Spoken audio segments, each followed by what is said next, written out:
veut des histoires, on veut des histoires, on veut des histoires, on veut des histoires.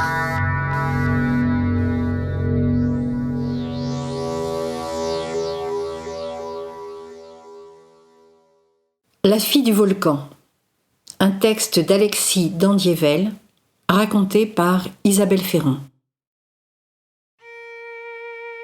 C'est une histoire sans âge que je vais te conter, à tel point que rares sont ceux qui s'en souviennent encore.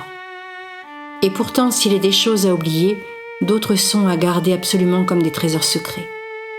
Cette histoire est de celles qu'on ne devrait oublier jamais. Elle commence à la source d'un grand fleuve, et autour de cette source vivait une tribu. Un peu plus haut trônait un grand volcan du nom de Taratek, et le volcan dormait, du moins le croyait-on.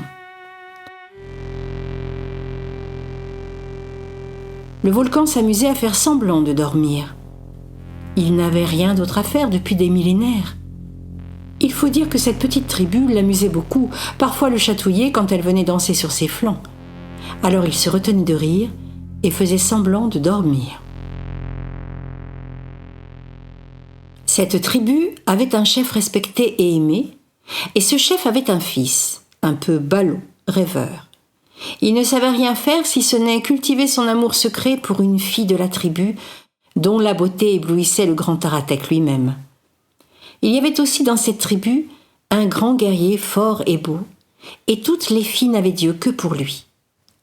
Il y avait enfin un sorcier qui guérissait les maladies du ventre, de la tête et du cœur.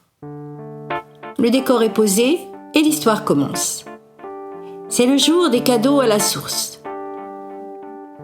Une fois l'an, la tribu remercie Dame Nature des doux dons qu'elle lui fait et Taratek ouvre un œil d'un sommeil éveillé. Toute la tribu est là et le chef s'avance, son fils à ses côtés, pour honorer la source comme aux 4 saisons. Le sorcier lance le chant des esprits et la danse commence.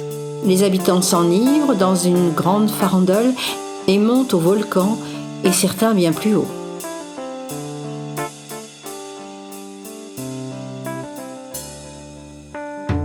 Les filles de la tribu attendaient cet instant avec grande impatience, comme l'occasion enfin de s'approcher un peu du fort et beau guerrier, lui dévoiler leur charme.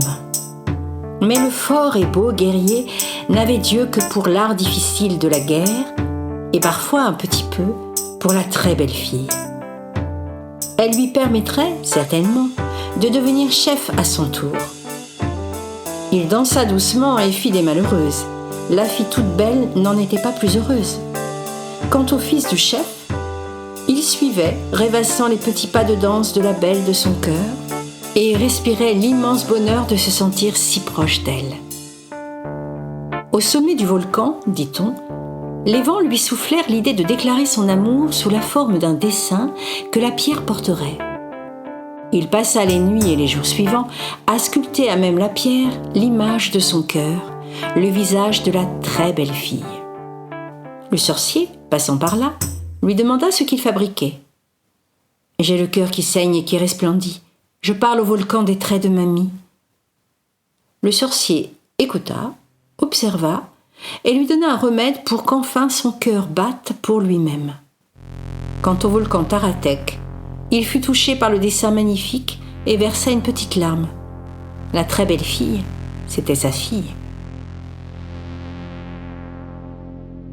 Les larmes de volcan sont des plus véritables.